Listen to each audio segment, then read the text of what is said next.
Bueno, yo le aprecio mucho ahora a Esteban Moctezuma, secretario de Educación Pública, que sé que andas con mil cosas. Esteban, que me hayas contestado el teléfono esta tarde. ¿Cómo estás, Esteban? Bien, Joaquín, con el gusto de saludarte y a todo tu auditorio. También les mando un abrazo. A ver, voy con las dudas que me han hecho llegar, porque como anuncié que te iba a entrevistar, me llegaron muchos. Primero, ¿cómo? A ver, el curso empieza el día 26, dijiste, ¿no? 24 de agosto. 24, disculpe. Y entonces empieza ¿desde dónde hasta dónde? El curso empieza el día 24 de agosto y va a concluir la segunda semana de julio. Sí, pero empieza desde preescolar hasta todo. Sí, empieza todo, inicial, preescolar, primaria, secundaria y bachillerato, media superior. Ahora, las universidades, como muchas de ellas son autónomas, ellas se autorregulan y tienen otros calendarios. Bien. ¿Cómo va a estar la distribución de clases? Porque el acuerdo que anunciaron ayer con las 4 televisoras por televisión, bien, pero pues una familia que tiene 2 o 3 hijos necesita 2 o 3 teles, ¿no? Lo que estamos haciendo para facilitarle a las familias que puedan estudiar en diferentes, digamos, grados escolares, es que vamos a repetir toda la programación después de que esta se imparta y también los fines de semana. Entonces, no solo se va a pasar una vez una clase, sino que se va a poder pasar varias veces. Y entonces, en ese caso, la familia puede ir distribuyendo las clases, ¿no? entre sus niños. Porque imagínate, una familia de 3 hijos son 12 horas de tele. Sí, el tema es precisamente que la televisión es lo más equitativo que puede existir a la mano, ya que llega al 94% de las familias. Sí. Y por eso se escogió la televisión. Ahora también tiene el apoyo del Internet, que más o menos el 60% de las familias pueden tener Internet. Entonces también puede seguir por televisión uno de los niños y el otro por Internet para complementar. Y está la programación que se está repitiendo para poder también apoyar de ese lado. Yo sé que esto no es nada fácil. Digo, no lo es, Joaquín. Parto de eso, ¿sí? Entiendo que es muy complicado y también es muy complicado para los padres de familia, incluso para los niños y para los maestros también, ¿sí? Para todo el mundo es complicada esta pandemia, muy complicada.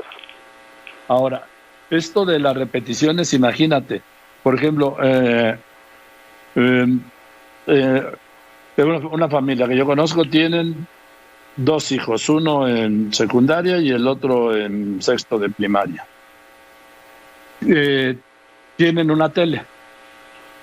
Entonces, tienen que ver cuál pasa primero, se tienen que organizar ellos para ver el original o la repetición, o cómo funcionaría esto. Pues por mira, como va a haber un horario, en el horario se va a poder ver a qué horas pasan los programas de uno y a qué horas pasan los del otro. Entonces ahí se puede distribuir el tiempo, pero Joaquín, es muy probable porque la penetración que tiene el celular es impresionante en México, que tengan celular y también puedes ver por celular los programas. Entonces tienes la televisión en la primera transmisión, la televisión en la segunda transmisión, el celular, si tienen una laptop, la laptop. Y si no, pues estás teniendo la posibilidad de verlo también el fin de semana. Oye, pues qué bueno que yo ya acabé la escuela, caray. Oye, pero por ejemplo, imagínate 3 horas de celular, también es una friega, ¿no? Pues incluso es poco sano. Así se desarrolló todo el tema de Aprende en Casa en el mes de marzo y... Sí. Afortunadamente lo que vimos fue que los muchachos trabajaron y las maestras y los maestros también en estas condiciones. No sé si tengas tú niños o jóvenes cerca de ti, pero no les molesta en lo más mínimo tener el celular pegado todo el día. No, por supuesto que no. No, de eso no tengo duda. Pues eso sí, más horas sí, pegados. Pero, ahora, una cosa, Joaquín. Obviamente todo mundo quiere el regreso a clases, todo mundo quiere volver a ver a sus amigas y amigos, a sus maestros y maestras, pero no es posible. Entonces, aquí lo que hay que ver es que de lo posible es de donde se armó este programa, que es muy robusto. Estamos hablando de 6 canales de la televisión mexicana dedicados 24 horas, los 7 días de la semana a la educación de sus niñas y niños. Y déjame decirte que ya empiezan por ahí a hablarnos de otros países para decirnos que cómo le estamos haciendo, porque varios países hicieron lo mismo que hicimos en Aprende en Casa, y estoy seguro que ahora van a seguir un ejemplo que es mucho más robusto que la primera versión de marzo y abril. Sí, ahora yo te quiero decir una cosa, Esteban. Yo estoy de acuerdo en que no vayan a la escuela, porque yo estoy convencido que volver a clases sería disparar la pandemia. ¿Viste la gráfica Totalmente de Israel? Convencido. No, pero cuéntame. Estuvo el tema, pero todo el fin de semana en las redes una gráfica. Israel era un ejemplo de control del COVID, y la gráfica pues venía muy naturalita, subió, llegó a su punto, bajó, y en un momento dado abrieron de nuevo las escuelas y se disparó como 3 veces más alta la gráfica que el pico que había tenido en la previa.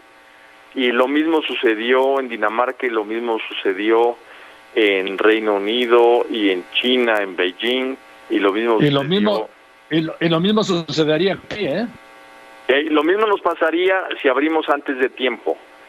Entonces, estoy totalmente de acuerdo en eso. Por la salud de todos, y no solo de los niños, porque mucha gente dice, oye, pero si las niñas y los niños son los que menos se contagian. Sí, pero son portadores. Y a quien contagies a los abuelos y a las abuelas y a los padres y madres. Entonces, es una decisión dolorosa, pero necesaria, el tener la paciencia para seguir aprendiendo en casa y aprovechar todo lo que tengamos a la mano, Joaquín, para poder apoyar el aprendizaje de las niñas y niños. Ahora, Esteban, yo escuché muchas quejas de mamás en la etapa anterior que había un abuso de tareas a los niños y que las madres hacen home office o se van a trabajar o nada más se dedican en la casa, que es el peor de los trabajos porque es el menos reconocido y muy mal remunerado, como decía mi mamá, y no les daba tiempo de acompañar a sus hijos, ayudarles en las clases a distancia, en las primeras, cuando estábamos todos aprendiendo. Y luego las tareas son un problema, y no te lo digo como un niño mayor, te lo digo como padre y abuelo de familia, ¿sí? Sí, Joaquín, y tienes toda la razón. Yo también conocí de esa crítica.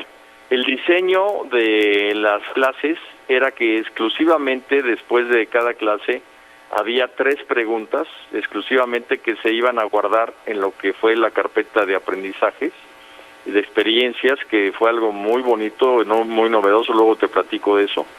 Pero en materia de tareas, además de esas 3 preguntas, algunos maestros y algunas maestras, porque siguen comunicándose con sus alumnos, ponían otras tareas, y sobre eso algunos supervisores ponían tareas. Entonces tienes razón, y yo te diría sobre las tareas 2 cosas. Una, un reconocimiento absoluto a los padres y madres de familia, pero en particular a las madres de familia que acompañaron a sus hijos y acompañarán a sus hijos a estudiar con una dedicación realmente ejemplar.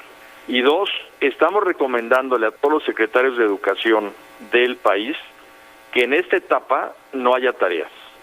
Eso sería estupendo. Eso se los estoy recomendando y les estoy enviando, digamos, las razones pedagógicas por la cual no debe de haber tareas. Oigo, Esteban Moctezuma, estoy hablando con el secretario de Educación Pública, Esteban Moctezuma. A ver, Esteban, tengo que decir, se los estoy recomendando. ¿No se los puedes ordenar como secretario? Como secretario podemos ordenar qué hacer, pero no les puedo decir qué no hacer. O sea, si algún estado dice, además de las materias que impartimos, yo quiero impartir otro idioma, por ejemplo, están en la libertad de hacerlo. Tienen que cumplir con los planes y programas nuestros, pero no tienen ningún límite para expandirlos. Entonces, pero llevamos una espléndida relación todos los secretarios de educación en todo el país, y estoy seguro que vamos a lograr un acuerdo generalizado. Sí, digo, pues a situaciones extraordinarias, medidas extraordinarias, que no haya tareas.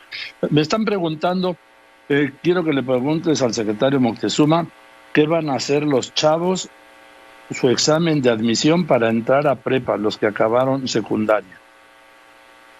El examen de admisión de prepa está ya señalado para que se puedan presentar, y yo quiero nada más hacer un comercial.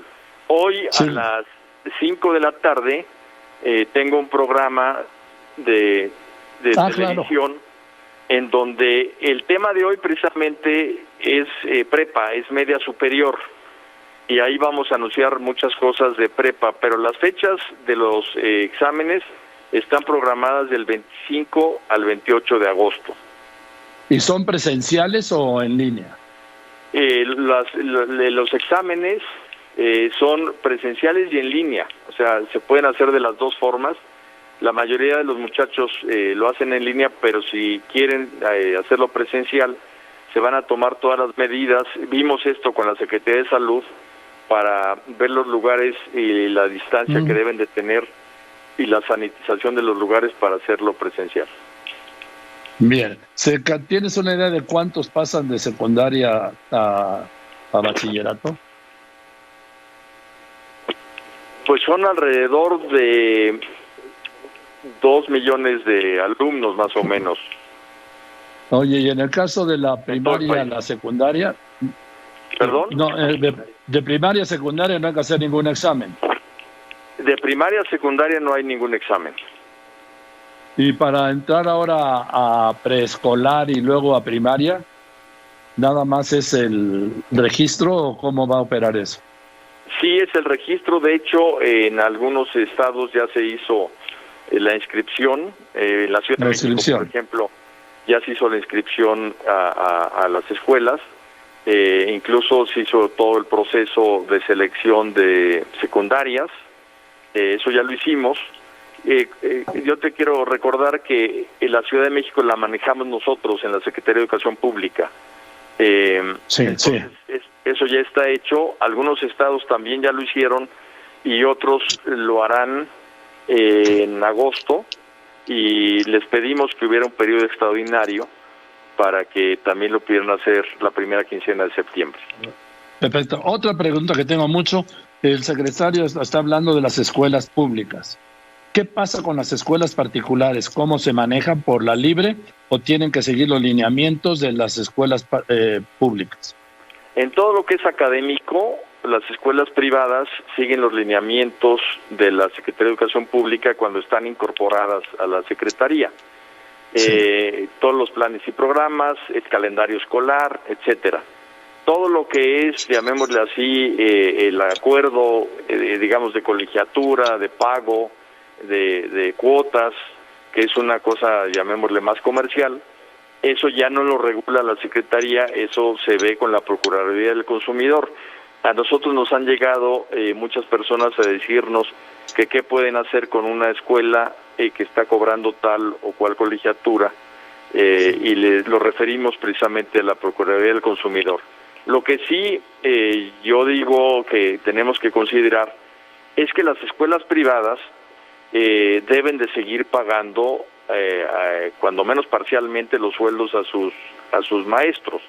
Entonces, aunque no haya clases, sí hay gastos que se deben de considerar por toda la plantilla laboral que tienen las escuelas. Entonces ahí sí debe de haber una negociación entre los padres y madres de familia y las escuelas particulares. Ahora, en cuanto a las clases, ¿también tienen que seguir los lineamientos de por televisión, por internet, por computadora, por celular? o ellos son libres de hacerlo como quieran? Ellos tienen que seguir los contenidos que estamos marcando en los programas de televisión. Esos contenidos están en los planes y programas, se derivan de ahí los contenidos de la televisión. Se llaman los aprendizajes esperados. Y tanto la escuela pública como la privada puede recomendar, sin duda la televisión llega al mayor número posible de personas, sí. Pero si una escuela quiere hacerlo por internet, lo puede hacer por internet, es una herramienta auxiliar adicional y perfectamente lo puede hacer de esa manera. Lo que no puede hacerlo, y eso no es por la SEP, sino por la Secretaría de Salud, es hacerlo presencial. O sea, ninguna escuela privada puede decir, bueno, yo sí empiezo las clases presenciales, porque ahí sí hay una restricción de la Secretaría de Salud. Muy bien, ahora, sabes que hay, por la crisis económica derivada de la crisis sanitaria, hay muchos padres y madres que han perdido el empleo, que han perdido el ingreso y que no pueden seguir pagando una colegiatura.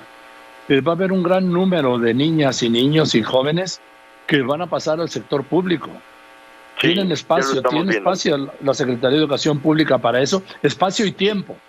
Ya lo estamos viendo y es un tema en donde todo mundo tiene pues derecho a la educación gratuita de la educación pública y cualquier familia que quiera inscribir a sus hijos en una escuela pública puede hacerlo. Obviamente las escuelas tienen un cupo y a lo mejor la escuela de enfrente de su casa ya está con un cupo lleno, pero siempre habría un espacio en otro lugar. O sea que sí van a poder seguir yendo al colegio, a la escuela, los niños cuyos padres no puedan pagar la colegiatura. Así es, sí van a seguir atendidos y es nuestra obligación darles lo que, pues la educación es un derecho, Joaquín, entonces ¿sí? Se tiene que prestar ese servicio educativo. Nada más dime una cosa, los libros de texto gratuito, esos, ¿cuántos libros son? ¿Es un total de cuántos millones? Son, digamos, de las materias de las asignaturas son 161 millones. Sí. Y otros 20 millones son libros especiales, o sea, hacemos libros en braille para personas que tienen discapacidad visual, hacemos libros en macrotipo, tenemos luego toda una producción de libros para los estados que tienen contenidos regionales, tenemos libros para educación indígena y todo eso suma otros 20 millones, o sea, en total estamos hablando de 181 millones de libros que vamos a distribuir este año. Ahora, el reto es, ¿cómo vas a distribuir 181 millones de libros de texto en estas condiciones? Hemos estado hablando con todos los estados de la República para que se haga toda una línea, llamémosla así, de trabajo entre maestras, maestros, padres y madres de familia. Nos ayudan nuestras propias instituciones como el INEA, como CONAFE, y las Fuerzas Armadas también nos ayudan, y hay pues toda una logística para que estos libros estén en los estados, estén en las escuelas, en algunos casos se repartan incluso hasta directamente a las casas de los niños. Cada estado tiene una logística distinta, pero lo más, digamos, lo que va a ser más recurrente será decirle a los niños, ya están tus libros, tú puedes pasar a recogerlos el lunes, por decir algo, a las 12 del día, y otros niños pasarán el martes. Por cita, ¿no? Vamos a decirlo, ¿no? Sí, por asignación de tiempo para que haya esa sana distancia que tanto recomienda Salud. Bien, me están diciendo de tu oficina que tienes que entrar a una reunión muy importante, que ya no te voy a colgar yo, ya tengo que terminar pues la entrevista así, porque me dicen que ya te cuelguen. No, eso sería muy molesto. Quisiera que en los próximos días, cuando tengas un poco más de tiempo, podamos otra vez hablar, Esteban, porque hay muchas preguntas, hay muchas dudas, hay incluso preocupación. ¿Por qué? Pues porque estamos ante lo desconocido. Ante algo insólito, algo nuevo, Pero mira, una cosa que no se ha dicho, y con eso quisiera que termináramos, Joaquín, es que lo que sucedió ayer es insólito, que se una todas las televisoras a apoyar la educación. Se unieron también 38 televisoras estatales, además de toda la red de televisoras públicas, el 11, el 14, el Ingenio TV, 22. Etcétera, el 22. Que se una todo el país alrededor de la educación también es insólito. Creo que lo que ayer sucedió es una especie como de unidad nacional por un propósito superior a todos, porque también algo que no se sabe es que hablamos con los partidos políticos, con todos los partidos políticos, para que no se transmitan algo a lo que tienen derecho, que es la publicidad política.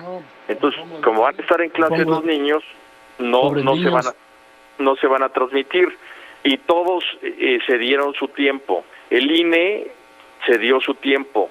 Entonces, realmente lo que sucedió ayer es esa reconciliación que todos buscamos en México.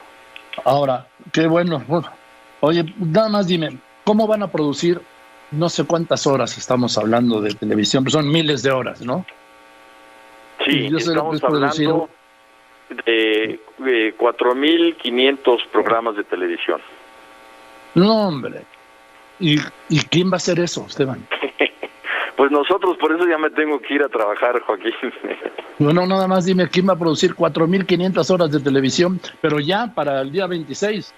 Nosotros 24. Lo vamos a hacer junto con Canal 11, junto con el sistema de público de radiodifusión, junto con Ingenio TV, con la Subsecretaría de Educación Básica, o sea, con Canal 11. Estamos todos, hicimos un equipo para producir, y precisamente es lo que tenemos que hacer. Tenemos, uno, que sacar los aprendizajes esperados de los planes y programas. 2, hacer los guiones de los programas.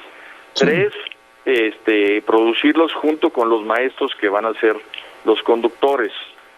4, entregarlos a las televisoras, porque todo el contenido lo hace los CEP, las televisoras solo transmiten.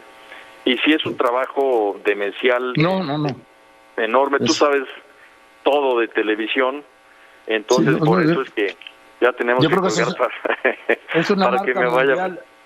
Es una marca mundial, Esteban, echarse el tiro de producir 4.500 horas de televisión. Así es, una marca mundial, y cuando ya estén producidas y al aire y todo, a ver si por ahí te inventas un premio y me invitas a tu programa, porque pues sí, realmente es una cosa espectacular, pero México está preparado para este reto y lo vamos a sacar adelante, Joaquín. Ojalá que así sea. Esteban, te dejo porque ya es mucha la presión y no me gusta que me presionen. Te mando un abrazo y a ver si esta semana Joaquín, o la que viene. Con todo gusto para seguir informando a tu auditorio. Nos vemos. Que estés bien. Esteban Moctezuma, secretario de Educación Pública.